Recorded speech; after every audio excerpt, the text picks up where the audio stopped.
Hey, Arlo and Frank and Tom. Grandpop coming to you from Bug Jam 2022 at the Pasco County, Florida Fairgrounds, kind of outside of Tampa, in between Dade City, Florida, and Zephyr Hills, where the water comes from. Kind of a cool event. This is the second time I've come here. We just had a hurricane, so a lot of people didn't show up here. But it was a beautiful day, and I spent some time in downtown Dadeland, Florida, which is a cool little city, tiny city. But I'm not here to tell you about that today. I'm here to tell you the 7 rules for getting done what you need to every day. The first is to have a bold vision. But it's not just enough to say, okay, I have a bold vision. I want to be an astronaut. I want to be, whatever, a mad scientist. I want to run a marathon. I want to learn how to cook French pastry. Having that vision that you want to do that is worthless unless you have a path for that vision. How do you have that? In your vision, you want to determine what you want to be a month from now, a year from now, and 5 years from now. Because you can accomplish just about anything in 5 years. Even becoming a doctor, close to 5 years for a doctor. All righty, folks, we're in the final few minutes of having the track open for the We're in the final 2 minutes. Bug Jam. We are going to be closing down the trackside operations at 5 o'clock. That's pretty cool. They have these dune buggies out on a dirt track going crazy. So if you're looking for one more ride, So, on the track, now is the time to get her done. we're going to get her done here too. Good news is, it looks like the track's wide open, so if you're ready If you have this bold vision and you focus on that bold vision, you know where you want to be next month, next year, and 5 years from now. Then you can work your days according to that vision and not just react to life as it comes at you. Because that's not a good plan at all. If you're just reacting to things as they come into your life, you're messing up. So that's the first thing. Have a bold vision and have a timeline for that vision. Number 2 is plan your work. How do you do that? Well, you have to understand a couple of things. You have to be able to determine out of the things that are on your list of things to do for a day, what you must get done and what you'd like to get done. And then religiously, never do something that you'd like to get done until you've finished everything that you must get done. Another part is most days you're going to have what I've called for this a BHAT, a big hairy ass task that you must accomplish that day to be successful.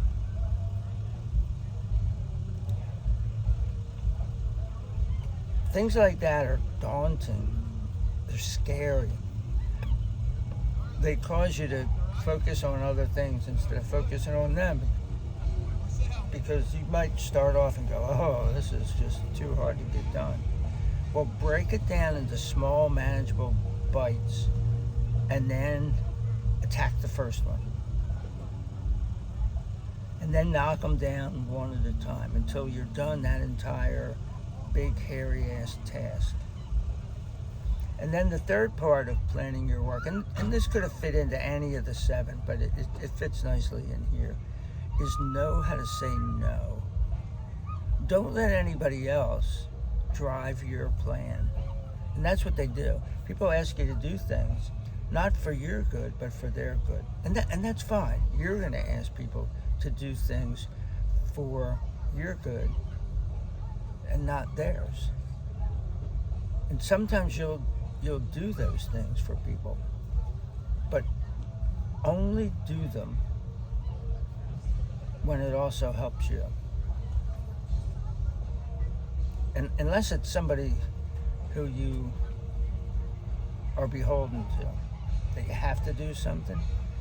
If somebody comes up and guilts you into doing something for them, you're just going to regret doing it, and you're going to wind up just having a horrible experience as you do it. So just learn how to say no and tell them, look, I'd like to do it, but I don't have the time.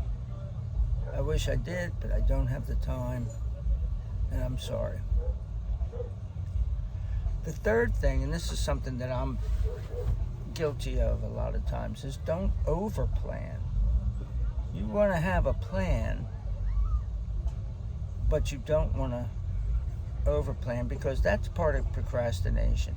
Sometimes I plan so well that I never get anything done. I'm still in the planning part when I should be in the, hey, I got finished everything part. So avoid that.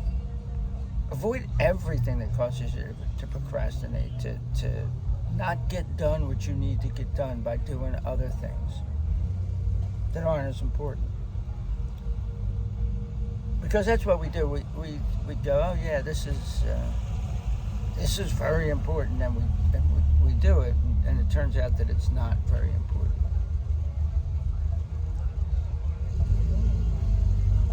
Oh good, somebody's backing in here now. Oh, that's cool. The fourth rule, know your plan for tomorrow before you go to sleep tonight. You get up in the morning and say, okay, I'm going to plan out my day, and then, a couple hours later, that's when you start planning out your day. Well, that's not cool. You need to do it at night, and you need to kind of meditate on it. Think about it. Make sure that your plan, that you can get up in the morning and hit the floor with your feet running.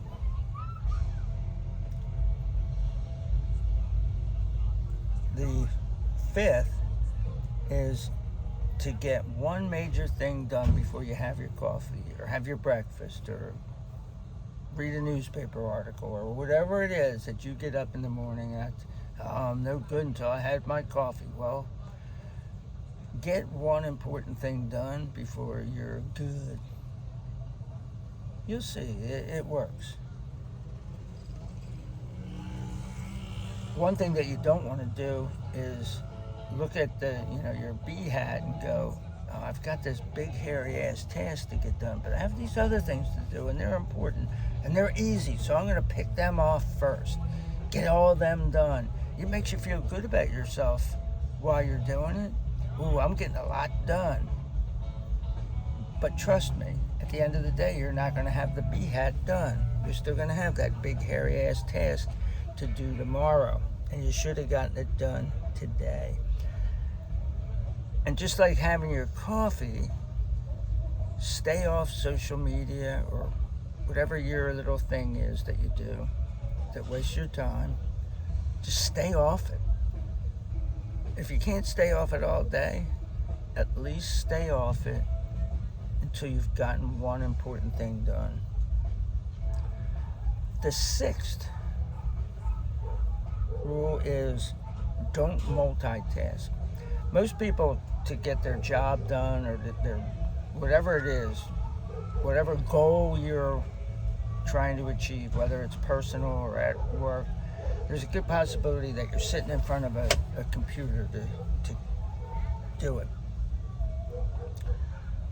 Only have the programs open that are necessary to complete that task. There's a couple reasons for this. Number one, if you have a bunch of things open, you get confused. You start clicking on things, oh, this isn't it, this isn't it, this isn't it. And then the other thing is that besides getting confused, sometimes you click on the wrong thing, and the next thing you know, you've been reading some article online that took you to another article that took you to another article, and you go like, oh man, I just wasted 2 hours. So if you don't have that thing open, you don't have to worry about that. I had a boss one time who was a complete mess. He had piles, and these piles are just like internet, applications. You'd go in and talk to him about something, and he'd say, oh yeah, I got that right here, and he'd start picking up these piles and sorting through them. Sometimes he would find what he was looking for, and sometimes he wouldn't, but it's like, dude, if you just would file that stuff away and have a system to be able to find it, then if I ask you, hey, I need this, do you have it? You could just look and say, yeah, I do, and go over and get it out of the drawer. Instead of going through it, I'd be in there sometimes 15 minutes while he sorted through things. And, like if you have the need to produce some kind of a spreadsheet, and you're doing internet research and you're pulling from 2 different internet sites, then have those 2 sites and the spreadsheet software open. Nothing else. Nothing else. Exclamation point. And 7th and last is schedule and bunch your follow-ups. So, you should stay off email as much as you possibly can, because nothing good ever comes in an email. And when you get on email, a lot of times it just makes you start to become scatterbrained and go, oh, I gotta do this, I gotta do this. And now you're trying to get a whole bunch of things done, and you're getting nothing done. But eventually you're gonna have to go on email. And your boss is going to say, okay, I need this by this date. I need this today by this time.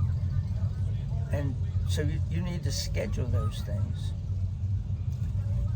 so that you'll have enough time to get done. The thing about becoming efficient is you become the employee that always gets the information to your boss when he or she requested it. And boy, oh boy, do they appreciate that. Because they're not bugging you, calling you and going like, hey, where's that report I need? They got it. They got it. In fact, if they ain't got it, they know that you probably messed up in your plan and you don't have it on there. So they'll call you and say, hey, Clark, forget about that, oh yeah, I did. Oh, I didn't have it down. Sorry, I'll get it to you right away. Because when you're efficient, you can always kind of drop what you're doing and do what you absolutely must get done right now. And then bunch your follow-ups. So if you have to return phone calls as part of your job, do it all together, because you're already on the phone, you're not switching tasks, you're not wasting time doing that. So if you have 10 phone calls to return, try to do them all at the same time. If you're doing a certain reports and you need some sort of an internet site open, have it open and then do all those reports at once, if possible. You have to be flexible, because sometimes there's a deadline and you have to figure out, well, do I want to do the one with the deadline, get it over with, and then do the others later? Or do I just want to get them all done? And part of that has to do with what your other deadlines are and your other really important tasks. That's what's going to make you different than everybody else, is being efficient, knowing these 7 rules, but also being flexible. You know, you plan your work, you work your plan, but you also have to have a certain amount of flexibility and understanding of what makes something a priority. So do these things and you'll be successful. Peace out, guys.